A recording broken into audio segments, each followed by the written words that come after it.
Okay friends, இன்றைக்கி நமக்கு சுரேஷ் டெஸ்ட்டோடைய 10வது கொஸ்டின் பேப்பரில் உள்ள சம்ஸு. இது எல்லாமே நான் உங்களுக்கு ஆல்ரெடி எல்லாமே வீடியோ போட்ட சம்ஸ் தான். அதனால் எந்தெந்த சம் எந்தெந்த இடத்துல இருக்குது, எந்த எடுத்துக்காட்டில் இருக்குது, எந்த எக்ஸசைஸில் இருக்குது அப்படிங்கிறத நான் உங்களுக்கு சொல்லிடுறேன். உங்களுக்கு எல்லா வீடியோவோட லிங்க்கையும் நான் உங்களுக்கு டிஸ்கிரிப்ஷனில் தந்துடுறேன். ஸோ நீங்கள் அதை அப்படியே கிளிக் பண்ணி எடுத்திங்கன்னா அதிலே இருக்கும். இப்போ எந்த எக்ஸசைஸ்லேருந்து எதில் ஸ்டார்ட் ஆகுது, எந்த எடுத்துக்காட்டு சமம் எதுலேருந்து எது ஸ்டார்ட் ஆகி முடியுது அப்படிங்கிறதும் அந்த வீடியோவோட இதில் கீழே உங்களுக்கு இருக்கும். நீங்கள் அதை கிளிக் பண்ணி நீங்கள் ஆன்சரை பார்த்துக்கோங்க. இன்றைக்கி கொடுத்துருந்த ஃபஸ்ட்டு சம் இருக்குது இல்லைங்களா, அந்த ஃபஸ்ட்டு சம்முடைய ஆன்சர் எங்கே இருக்குது அப்படின்னு பார்த்தீங்கன்னா, இதுதான் ஃபஸ்ட்டு சம். ஒரு நகரத்தின் மக்கள் தொகை ஆண்டுக்கு 6% அதிகரிக்கிறது. 2018ஆம் ஆண்டு மக்கள் தொகை 2,38,765 இருந்தது எனில் 2016 மற்றும் 20ஆம் ஆண்டுகளுடைய மக்கள் தொகை அது காண்க அப்படிங்கிற கொஸ்டின் தான் இது. அது எங்கே இருக்குது அப்படின்னு பார்த்தீங்கன்னா, எடுத்துக்காட்டு 4.17 இருக்குது. சரிங்களா, அதை பார்த்தீங்கன்னாலே உங்களுக்கு அது டீட்டெயில்டாக அந்த வீடியோவிலே ஆன்சரும் இருக்கும். அடுத்தது செகண்ட் கொஸ்டின் பார்த்தீங்க அப்படின்னா, அதே அந்த டைம் அண்ட் ஒர்க்கில் கொடுத்துருக்காங்க, ஒரு சம் கேட்டிருக்காங்க. அதுக்கு ஆன்சர் நமக்கு 48ங்கிறது.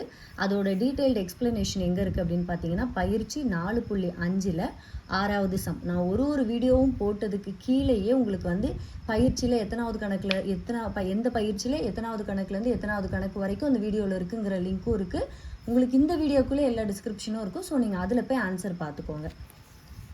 அடுத்தது மூணாவது கொஸ்டின் எங்கே இருக்குன்னா, பயிற்சி 4.3ல் ஃபஸ்ட்டில் 4th சம். அதாவது முதலாவது இதில் 4வது சம்மாக இருக்கும். இது உங்களுக்கு ஆன்சரும் தெரியும். காலாண்டுக்கு ஒரு முறை நம்மளுடைய ஃபார்முலா என்ன அப்படிங்கிறது கேட்டிருக்காங்க. கூட்டு வட்டியோடது உங்களுக்கு தெரியும் இல்லையா, A = P × 1 + R/400 whole power 4n அப்படிங்கிறது.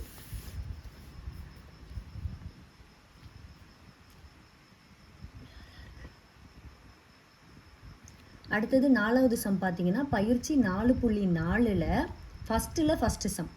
ஸோ அதுவும் என்னென்னா டைம் அண்ட் ஒர்க்கோட சம்மு தான். பயிற்சி 4.4ல் ஃபஸ்ட்டு சம் போய் பார்த்தீங்க அப்படின்னா உங்களுக்கு ஆன்சர் கிடச்சிரும். அடுத்தது 5வது சம், பயிற்சி 4.4ல் 4வது சம். இதுவும் டைம் அண்ட் ஒர்க் சம் தான், அதே பயிற்சியில் தான், அதே பயிற்சி 4.4ல் 4வது சம். இது 6வது சம். 6வது சம் எங்கே இருக்குது அப்படின்னு பார்த்தீங்கன்னா, எடுத்துக்காட்டு 4.15ல் இருக்குது. இது என்ன அப்படின்னா, நம்ம கூட்டு வட்டியில் அந்த தேய்மானம் அடைகிறது அந்த மாதிரிலாம் பார்த்தோம் இல்லைங்களா, அதில் உள்ளது. எடுத்துக்காட்டு 4.15. அடுத்தது 7வது சம் பார்த்தீங்க அப்படின்னா, 7வது சம் பயிற்சி 4.5ல் 7வது சம்.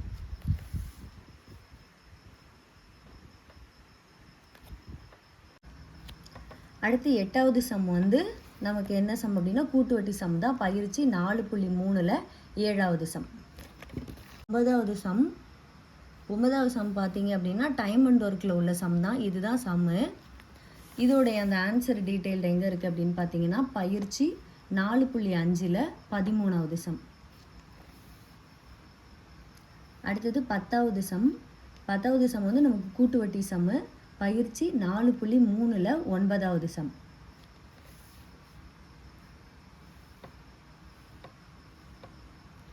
அடுத்தது 11வது சம். 11வது சம் பார்த்தீங்க அப்படின்னா, நமக்கு அந்த டைம் அண்ட் ஒர்க்கோட சம்மு தான். பயிற்சி 4.4ல் 8வது சம். இதுதான் உங்களுக்கு 11வது சம். பார்த்துக்கோங்க, அந்த 11வது சம் எங்கே இருக்குது அப்படின்னா, பயிற்சி 4.4ல் 8வது சம்மாக இருக்குது. அடுத்து 12வது சம், கூட்டு வட்டி சம். பயிற்சி 4.3ல் 14வது சம்மாக இருக்குது. அடுத்து 13வது சம் நமக்கு டைம் அண்ட் ஒர்க் சம் தான். பயிற்சி 4.5ல் 15வது சம்மாக இருக்குது.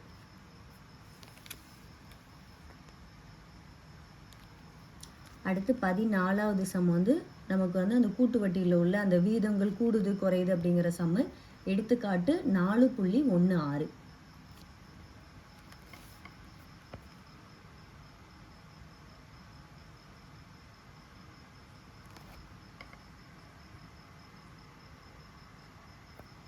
அடுத்து 15வது சம், எடுத்துக்காட்டு 4.24ல் இருக்குது. இது என்ன சம்பா, அதே டைம் அண்ட் ஒர்க் சம் தான்.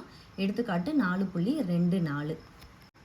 அடுத்து 16வது சம் நமக்கு என்னது அப்படின்னு பார்த்தீங்கன்னா, அதே அந்த கூட்டு வட்டியோட சம் தான். பயிற்சி 4.3ல் 11வது சம்.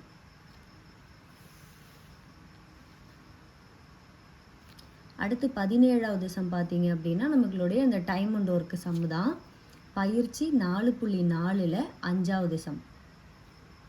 இந்த 17வது சம் மட்டும் இந்த மாடல் தான் கொடுத்துருக்காங்க, கொஞ்சம் டேட்டா வந்து என்ன பண்ணியிருக்காங்க அப்படின்னா மாற்றிருக்காங்க. எப்படி மாற்றிருக்காங்கன்னு பார்த்தீங்கன்னா, இங்கே வந்து 180 டன் சரக்குன்னு கொடுத்துருக்காங்களா, ஆனால் நமக்கு நீங்கள் அந்த பயிற்சி 4.4ல் 5ல் அந்த சம்மை போய் பார்த்தீங்க அப்படின்னா 1800 அப்படின்னு உங்களுக்கு வந்து இருக்கும். அப்போ நம்ம அந்த சம்மை எப்படி போடணும் அப்படின்னு பார்த்தீங்கன்னு வச்சுக்கோங்களேன், வேறு ஒன்றுமே பண்ண வேணாம். நீங்கள் அதே மாடல் தான், அதில் நான் என்ன சொல்லியிருக்கணும் அதே மாடல் தான் நீங்கள் வந்து ஃபோக்கஸ் பண்ண போகிறீங்க. 6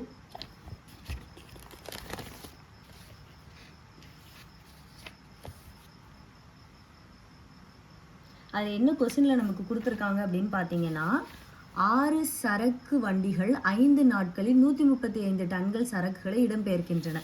அதான் இப்போ 6 சரக்கு வண்டிகள் 5 நாளில் 135 சரக்குகளை என்ன பண்ணுறதுன்னா இடம் மாற்றுதாமா.